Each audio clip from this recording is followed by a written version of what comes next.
Shalom, selamat pagi. Kali ini saya akan mengajak kita membaca dari Ibrani pasal 10. Cuma 1-2 ayat saja, tapi kita nanti akan fokus ke satu ayat ya. Ibrani 10 ayat 35, 36 dan 37. Saya bacakannya, Ibrani 10 ayat 35. Sebab itu janganlah kamu melepaskan kepercayaanmu, karena besar upah yang menantinya. Ayat 36, sebab kamu memerlukan ketekunan, supaya sesudah kamu melakukan kehendak Allah, kamu memperoleh apa yang dijanjikan itu. Ayat 37, sebab sedikit bahkan sangat sedikit waktu lagi, dan Ia yang akan datang sudah akan ada tanpa menangguhkan kedatangannya. Ya, saya tambahkan ayat 38 ya. Tetapi orangku yang benar akan hidup oleh iman. Dan apabila ia mengundurkan diri, maka aku tidak berkenan kepadanya. Kalau kita bandingkan kitab Ibrani ini, banyak sekali hamba Tuhan yang percaya bahwa ini ditulis oleh Paulus, ya, oleh Paulus. Nah, kalau kita bandingkan dengan tulisan Paulus kepada jemaat di Roma, yaitu Roma pasal 1, ya,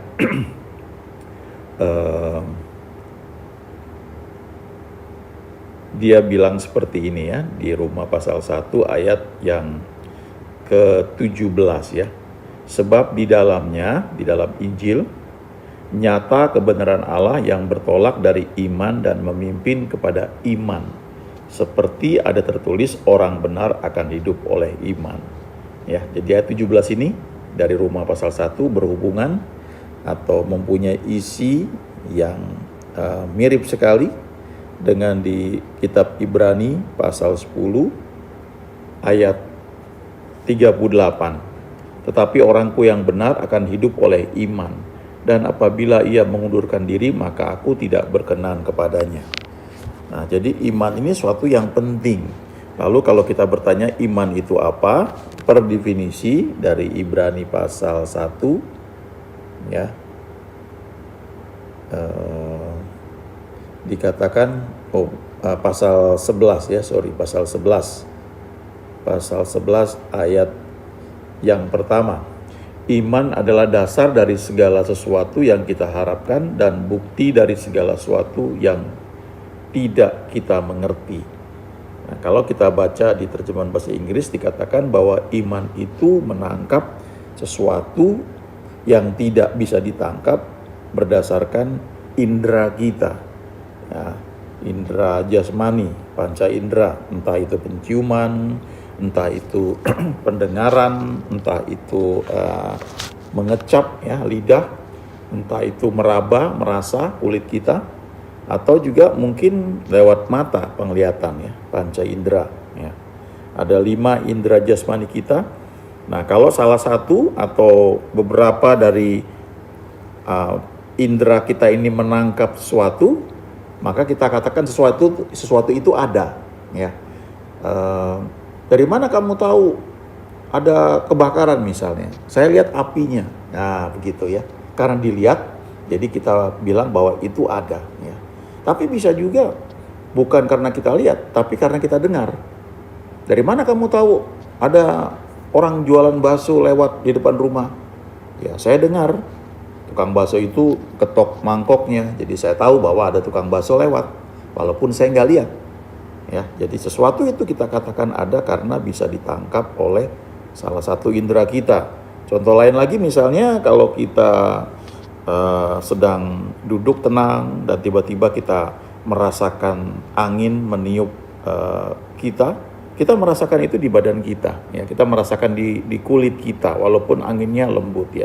Dari mana kamu tahu ada angin? Ya, karena saya merasakannya. Saya nggak lihat sih ya, nggak kelihatan warnanya seperti apa, dan saya nggak dengar karena itu begitu lembut, tapi saya merasakan di badan saya itu ada hembusan angin ya. Contoh lain lagi misalnya adalah kalau kita minum air putih ya. Ini air putih ya, tapi waktu diminum, oh ini pakai gula nih. Kok manis? Dari mana kamu tahu itu pakai gula? Dari mana kamu tahu itu manis? Karena lidah saya merasakannya. Jadi saya nggak lihat sih ada gula apa enggak, saya juga nggak dengar ada gula apa enggak, saya juga nggak merasakan di kulit saya kalau airnya ditumpahkan ke tangan saya nggak merasakan itu ada gula, tapi lidah saya merasakan manis. Jadi kesimpulan saya ada gula dalam air tersebut walaupun warnanya putih. Ya contoh lain lagi apa? Ya tadi sudah melihat, ya mendengar, merasakan, mengecap. Apa satu lagi ya? Sudah melihat tadi, ya sudah mendengar, kemudian sudah merasakan, ya sudah mengecap. Satu lagi mencium. Ya. Saya suka ceritakan hal ini karena sangat berkesan ya soal penciuman ini. Waktu saya masih SMP, saya tinggal di satu daerah, tetangga saya itu orang Padang dan sangat hobi makan sate Padang. Dan biasanya sate Padang itu akan lewat dan parkir di depan pagar saya. Itu sekitar jam setengah 4, jam 4 sore. Ya. Nah, kalau saya di kamar, saya nggak dengar tukang sate Padang ini lewat. Dia nggak pakai piring diketok-ketok atau pakai ketokan tertentu ya. Juga saya nggak lihat karena saya di kamar, jadi saya nggak bisa lihat dia datang apa enggak. Juga saya nggak denger ya, saya nggak lihat. Ya lidah saya juga ya tidak mengecap ya karena memang itu kan nggak masuk ke mulut saya ya. Kemudian apalagi tadi, saya nggak lihat, saya nggak dengar, saya nggak merasakan. Kemudian ada sesuatu yang orang sate Padang ini melakukan ya. Dia parkir di depan rumah saya, pagar rumah saya, lalu dia keluarkan kompor arengnya itu, ya. Kemudian dia taruh bumbunya, bumbu sate Padang, lalu dia kipas-kipas ya. Nah, waktu dia kipas-kipas, angin itu akan membawa bau itu masuk ya ke dalam ya, sampai ke kamar saya juga ya. Dan saya cium, oh sate Padang ini ya. Nah lalu nggak lama tetangga saya yang orang Padang itu akan keluar ya, bawa piring-piring kosong, ada 3 atau 4 mau beli sate Padang. Dari mana dia tahu tukang sate Padang ini datang? Ya, dia nggak lihat, mereka nggak lihat, saya juga nggak lihat, mereka nggak dengar ya, mereka juga ya indera yang lain tidak digunakan ya, soal merasa atau mengecap, tapi mereka mencium ya, mencium bahwa ada bumbu sate Padang yang sedang bergerak lewat angin dan masuk ke rumah mereka lalu tercium. Jadi sesuatu itu kita katakan bahwa itu ada karena dapat ditangkap oleh panca indera. Nah, iman itu sesuatu yang menjadi dasar yang kita nggak lihat, kita nggak cium, kita nggak dengar, kita nggak rasa, kita apa, tapi kita tahu itu ada. Ya, itu kayak indera keenam ya. Itu iman ya. Per definisi seperti itu, tapi kalau saya lebih suka mengatakan iman itu sesuatu yang muncul waktu Tuhan berbicara dan membutuhkan tanggapan kita, mau percaya apa tidak ya, membutuhkan respon kita. Kalau kita memberikan respon ya, saya percaya, saya mau, maka itu muncul iman ya. Nah, kembali ke Ibrani 10 ayat 35 ini ya, dikatakan sebab itu janganlah kamu melepaskan kepercayaanmu karena besar upah yang menantinya. Jadi artinya begini, pada waktu kita dengar firman Tuhan, kita baca, merenungkan firman Tuhan, lalu kemudian ada bagian-bagian firman Tuhan tertentu yang muncul menjadi rema, menjadi Tuhan berbicara kepada kita. Nah, bagaimana kita bisa mengenali rema ini? Ya lewat pergaulan dengan Tuhan, lewat bersekutu dengan Tuhan. Kalau kita suka membaca firman Tuhan, merenungkannya, terus dalam hati ya kita mungkin berkata, Tuhan ajari aku, ini maksudnya apa? Roh Kudus ajari aku. Kita punya sikap hati terbuka, maka kita akan menangkap ya suaranya di hati kita. Itu seperti kadang-kadang seperti bisikan ya.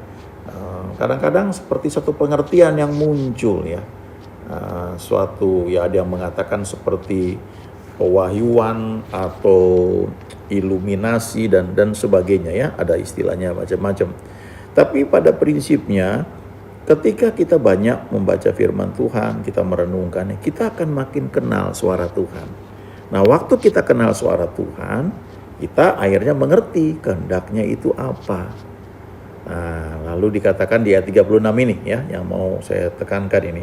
Sebab kamu memerlukan ketekunan supaya sesudah kamu melakukan kehendak Allah, kamu memperoleh apa yang dijanjikan itu.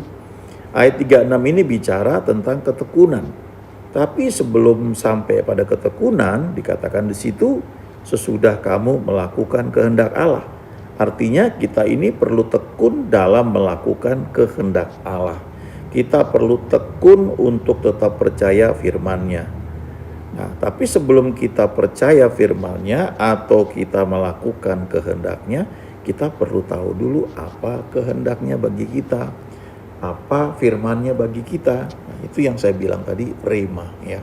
Secara umum firman Tuhan yang kita baca ya, tentunya karena kita juga dalam satu sistem yang mengajari kita, ya entah di gereja atau di satu komunitas orang-orang yang percaya kepada Tuhan Yesus ya.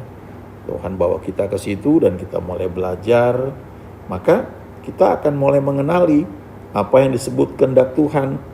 Ada kehendak yang umum sifatnya ya. Misalnya kerajinan ya. Kemudian tentang sikap-sikap hidup sebagai orang percaya. Kalau kita suami, kita firman Tuhan mengatakan kasihilah istrimu ya. Tentu kita perlu belajar mengasihi karena bahasa kasih kan berbeda-beda setiap orang. Ada yang bahasa kasihnya sentuhan, ada yang bahasa kasihnya itu lewat pemberian, ada yang bahasa kasihnya itu lewat kata-kata dukungan ya. Kata-kata yang membangun, supporting words. Ya, kata-kata yang membangun, menguatkan. Ada juga soal quality time ya, waktu yang dilalui bersama-sama ya, menemani ya, itu menunjukkan kasih, menunjukkan cinta ya. Jadi itu bahasa kasih ya. Firman Tuhan ini berkata kepada suami, kasihilah istrimu. Kalau kepada istri apa ya, hormatilah suamimu ya. Itu firman Tuhan. Jadi jangan salah alamat, jangan kita bilang istri saya enggak hormat sama saya, jadi saya nggak bisa mengasihi dia, ya. Atau saya nggak bisa menghormati suami saya karena dia tidak mengasihi saya, atau dia sikap hidupnya jelek, ya. Atau dia nggak setia, atau dia nggak kerja, dia nggak punya penghasilan, jadi saya nggak bisa menghormati dia. Ya. Nggak seperti itu. Kita lihat firman-Nya kepada siapa. Kalau kita istri, ya firman Tuhan kepada kita adalah hormati suamimu. Kalau kita suami, firman Tuhan kepada kita adalah kasihilah istrimu. Apapun keadaan istrimu, yaitu firman Tuhan buat kita. Nah kalau kita anak-anak, firman Tuhannya apa? Taatilah orang tuamu. Ya. Belajar untuk nurut. Ya. Karena orang tua itu memikirkan hal yang baik ya buat anak-anaknya. Memang gak ada yang sempurna, ya gak ada suami yang sempurna, gak ada istri yang sempurna, gak ada orang tua yang sempurna. Tapi kita belajar untuk melakukan firman Tuhan. Kalau kita orang tua bagaimana? Orang tua kita harus juga bersikap dengan benar kepada anak-anak kita ya. Jangan membangkitkan mungkin amarah atau kecewa ya, tentu itu pelajaran semua ya. Nah, itu firman Tuhan yang secara umum, kehendak Tuhan yang secara umum yang kita perlu tahu. Contoh lain misalnya, berilah kamu akan diberi, give and it shall be given ya. Itu firman Tuhan juga ya. Kita perlu lakukan itu secara umum. Nah, setelah itu ada juga firman Tuhan yang secara khusus diberikan kepada kita yang sifatnya mungkin masing-masing berbeda. Misalnya pada waktu tertentu Tuhan menggerakkan kita untuk berdoa setiap hari, misalnya di mana ya, di gereja atau di tempat persekutuan kita. Ya, sekian tahun yang lalu saya pernah merasa dorongan dari Tuhan untuk doa non-stop ya di kantor tempat saya bekerja selama 100 hari ya. Jadi kurang lebih ya 4 bulan, sekitar 4 bulan. Dan itu saya catat di agenda ya. Ya hari Senin sampai Jumat ya. Senin, Selasa, Rabu, Kamis, Jumat 5 hari ya. Itu saya catat di agenda 1, 2, 3 sampai 100 hari. Dan dalam masa seperti itu ada hal-hal yang saya melihat sebagai jawaban doa itu terjadi. Nah itu sifatnya spesifik. tidak ke semua orang. Ya, mungkin di gereja, di pelayanan ada yang Tuhan pimpin, Tuhan bawa untuk melayani orang-orang tertentu, ya. Ada yang melayani kaum wanita, ada yang melayani sebagai guru sekolah minggu, ada yang melayani sebagai koordinator untuk pelayanan UMAS, ya, usia emas. Ada lagi yang melayani mungkin di diakonia, ada yang melayani dalam pelayanan doa, ya. Nah, masing-masing karena dapat tuntunan dari Tuhan, biasanya, dan saya percaya itu seharusnya, ada sukacita yang Tuhan berikan waktu kita melakukan hal tersebut. Ya, coba renungkan ketika Tuhan mau memberikan Hawa kepada Adam. Ya, kalau kita perhatikan, yang punya ide itu Tuhan. Karena dia bilang tidak baik manusia itu seorang diri saja. Aku akan menjadikan seorang penolong yang sepadan dengan dia. Nah, sebelum itu diberikan, Adam itu dibawa pada kondisi di mana dia melihat dia sendirian. Semua hewan yang diberi nama itu datangnya berpasangan, punya pasangan. Dia sendirian, dia nggak punya seorang penolong yang sepadan dengan dia. Dia punya satu kebutuhan, dia rasakan itu. Ya, dia nggak tunjukkan di Alkitab itu bahwa dia berdoa, dia minta itu. Tapi dinyatakan jelas bahwa manusia itu melihat bahwa tidak ada yang sepadan dengan dia. Lalu dikatakan Tuhan membuat manusia itu tidur nyenyak, lalu diambil satu tulang dari manusia tersebut, dari Adam, dibangun menjadi seorang wanita, seorang perempuan, lalu dibawa kepada Adam, pada manusia itu, dan langsung Adam lihat, nah ini dia, tulang dari tulangku, daging dari dagingku. Ya. Jadi ada satu kebutuhan, kerinduan, dan sejak itu ya kita lihat Adam bersama-sama dengan Hawa terus, ya. Nah, hal yang sama kalau Tuhan berikan satu kehendak dalam hidup kita, pelayanan, dia berikan kerinduan dan ada joy, ada sukacita waktu melakukan hal tersebut. Nah, ini kita perlu ingat supaya kita tidak menuntut orang lain harus seperti kita, ya. Kita perlu ingat baik-baik itu, ya. Semua orang bisa berdoa dan kapan saja mau berdoa bisa, tapi ada orang-orang yang Tuhan panggil secara khusus, ya, untuk berdoa lebih banyak mungkin secara pribadi, ya, di rumah. Ya, nggak harus orang lain tahu. Ya. Nah, itu bisa beda-beda. Di sisi lain ada orang yang kalau pemberian itu hal yang wajar, ya, kita hendaklah murah hati. Tapi ada orang-orang yang memang itu menjadi satu gift dalam hidupnya, ya. Suka sekali untuk memberi, ya, menolong orang lain. Nah, itu satu hal yang memang Tuhan tumbuhkan dalam hidupnya dan itu menjadi salah satu mungkin bentuk pelayanannya. Nah, setelah kita tahu kehendak Tuhan itu, baik secara umum maupun secara khusus, maka selanjutnya di ayat 36 ini dikatakan, kamu memerlukan ketekunan supaya sesudah kamu melakukan kehendak Allah, kamu memperoleh apa yang dijanjikan. Nah, ini dia, banyak orang sukar sampai di sini, ya. Karena yang namanya tekun itu melalui proses waktu, kita nggak tahu berapa lama. Ya, Yusuf menunggu waktu 13 tahun sebelum jadi Perdana Menteri, dari sejak dia mimpi. Habis itu dia tunggu 7 tahun lagi, tahun kelimpahan. Lalu 2 tahun kelaparan, baru orang tuanya, abang-abangnya datang dan menggenapi mimpi yang dia terima pada usia 17 tahun. Jadi total ada 22 tahun, 13 tambah 7 tambah 2 tahun. Sampai mimpi itu terwujud, terjadi, ya. Jadi selama itu perlu ketekunan. Daud juga perlu ketekunan belasan tahun sebelum menjadi raja atas seluruh Israel. Perlu ketekunan, ya. Ada proses waktu, diperlukan kesabaran, konsistensi. Dan saya percaya kalau kita lakukan dengan setia, ada sukacita yang Tuhan berikan buat kita, ya. Orang-orang yang juara dalam bidang olahraga juga tekun latihan. Orang-orang yang juara dalam bidang musik juga tekun latihan, tekun belajar. Sementara yang lain tidur, mereka belajar terus, mereka latihan, sehingga mereka menjadi orang-orang yang hebat, yang luar biasa dalam bidang mereka, ya. Ketekunan itu diperlukan di segala bidang, tidak hanya di bidang rohani, di bidang sekuler juga seperti itu. Mereka yang berhasil dalam leadership, mereka juga tekun belajar, tekun melakukan bagian mereka, tekun dibentuk oleh Tuhan dan mereka mau lakukan hal itu dengan sukacita.